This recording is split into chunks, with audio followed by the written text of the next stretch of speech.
শহর ছেড়ে পালাতে গিয়ে এবার পুলিশের হাতে আটক হলো কোয়েল এবং নীলু। হ্যাঁ বন্ধুরা, ভিডিওতে লাইক দিয়ে দেখতে থাকুন। রায়ের দাদাভাই এবং সার্থকের করা কমপ্লেন অনুযায়ী যখন পুলিশ জায়গায় জায়গায় চেকপোস্ট বসিয়ে দেয়, ঠিক সেই মুহূর্তে বাবুল গুন্ডার লোকেরা কোয়েলকে ফোন করে বলতে থাকে যে দেখুন, আমরা এমন একটা জায়গায় আছি যেখানে কিনা কেউ আমাদেরকে হদিশও খুঁজে বার করতে পারবে না। সেই জায়গায় এসে আপনারা আপনাদের ফাইলটা বুঝিয়ে নিয়ে যান আর আমাদের পাওনা টাকাটা আমাদেরকে বুঝিয়ে দিয়ে যান, কারণ আমাদের এক্ষুনি যত শীঘ্র সম্ভব এই শহর ছেড়ে পালিয়ে যেতে হবে। কারণ আমরা যতদূর খবর পেয়েছি যে রাইকে পাওয়া যাচ্ছে না, এটা নিয়ে পুলিশের কাছে খবরাখবর হয়ে গিয়েছে আর পুলিশ একবারে হুমড়ি খেয়ে পড়েছে এখন আমাদেরকে খোঁজার জন্য। কারণ সেইখানে ঘটনাস্থল থেকে মেরামত হওয়া কিছু তথ্য প্রমাণে আমাদেরকে নাকি দেখা গিয়েছে আর আমাদেরকে ছবি নিয়েই এখন সব জায়গায় জায়গায় লাগিয়ে দেওয়া হয়েছে। তাই আমাদেরকে যেই দেখুক না কেন সঙ্গে সঙ্গে পুলিশের কাছে কমপ্লেন করে দিবে, আমাদেরকে ধরিয়ে দেওয়ার চেষ্টা করবে। তার জন্যই আপনি যত শীঘ্রই সম্ভব আপনার কাজটা বুঝিয়ে নিয়ে যান।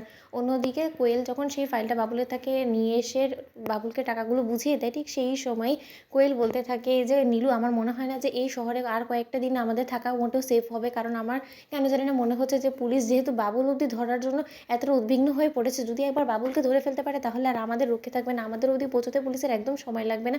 তাই আমি বলছি যে সব কিছু শান্ত হয়ে যাক, পরিস্থিতি শান্ত হয়ে আসার পর না হয় আমরা সেখানে আবার চলে আসবো, কিন্তু এই মুহূর্তে আমাদের এখানে এই শহরে থাকাটা মোটেও সেফ হবে না। আমরা বরঞ্চ চলো অন্য কোথাও পালিয়ে যাই। অন্যদিকে নীলু বলতে থাকে যে তার মানে তাহলে আমি বাড়ি কবে সেল করবো আর কবেই বা আমি আর সেই টাকাগুলো হাতে পাবো বলো তো? এমনিতেই তো আমাদের হাত একদম খালি হয়ে পড়ে আছে। এখন এই খালি হাত নিয়ে আমরা কোন শহরেই বা গিয়ে উঠবো বলো তো? আর খাবোই বা কি, থাকবোই বা কোথায়? তখন কোয়েল বলতে থাকে সেই সব কিছু অ্যারেঞ্জ হয়ে যাবে কোনো না কোনোভাবে, কিন্তু এই মুহূর্তে তুমি যদি শহরে থাকতে চাও চাইলে তুমি থাকতে পারো, কিন্তু আমি দিয়াকে নিয়ে শহরে থাকার রিস্ক মোটেও নিব না। কারণ যদি বাবুল একবার ধরা পড়ে যায় পুলিশের হাতে তাহলে আর রক্ষে থাকবে না, ও আমাদের নাম মুখে আনবেই।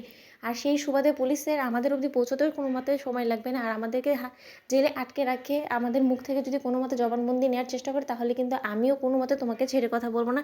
সর্বপ্রথম আমি তোমার নামই নিব, কারণ এই গোটা চক্রান্তের পেছনে সব কিছুর মূলে যদি কেউ থেকে থাকে সেটা একমাত্র নীলু। তুমি সেটা অস্বীকার কিন্তু তুমি কোনো মতেই করতে পারবে না। অন্যদিকে নীলু বলতে থাকে যে দাঁড়াও দাঁড়াও দাঁড়াও, এক মিনিট, তুমি সব কিছুর জন্য আমাকে দোষারোপ করে আমাকে দোষের ভাগিদার করে দিয়ে তুমি পুলিশের হাতে আমাকে ধরিয়ে দিয়ে এখান থেকে পালিয়ে যাবে, সেটা কী করে হয়? যদি পালাতেই হয় তাহলে চলো বরঞ্চ আমরা তিনজন একসাথে পালাই, আমি, তুমি আর দিয়া। অন্যদিকে দিয়াকে নিয়ে ছদ্মবেশ ধারণ করে যখন একটা ট্রাকের মধ্যে চড়ে গিয়ে কোয়েল এবং নীলু পালাতে নেয়, ঠিক সেই সময় চেকপোস্টে থাকা পুলিশ কর্মরত অবস্থায় সেই ট্রাকটাকে চেক করতে যাওয়া মাত্রই যখন নীলু এবং কোয়েলকে ধরে ফেলে, ঠিক সেই মুহূর্তে পুলিশরা বলতে থাকে যে আপনারা পালাচ্ছিলেন কোথায় বলুন তো? আমাদের কাছে সম্পূর্ণরূপে আপনাদের বিরুদ্ধে অভিযোগ আছে যে আপনারা নাকি কাউকে মার্ডার করার চেষ্টা করেছেন আর সে থেকেই আপনাদেরকে ধরা হবে বিধায় এই খবর জানা মাত্র আপনারা এই শহর ছেড়ে পালানোর চেষ্টা করেছেন। কিন্তু এত সহজে পুলিশের চোখে ধুলো দিয়ে আপনারা তো এই শহর ছেড়ে কোনো মতেই পালাতে পারবেন না, তাই এক্ষুনি আপনাদেরকে আমাদের সাথে থানায় যেতে হবে। অন্যদিকে নীলু বলতে থাকে যে আরে, আপনাদের কাছে আমাদের এগেনস্টে কী প্রমাণ আছে বলুন তো যে আপনারা আমাদেরকে অ্যারেস্ট করবেন বলুন তো? বন্ধুর ভিডিওটি ভালো লাগলে লাইক এবং শেয়ার করে সাবস্ক্রাইব করতে ভুলো না।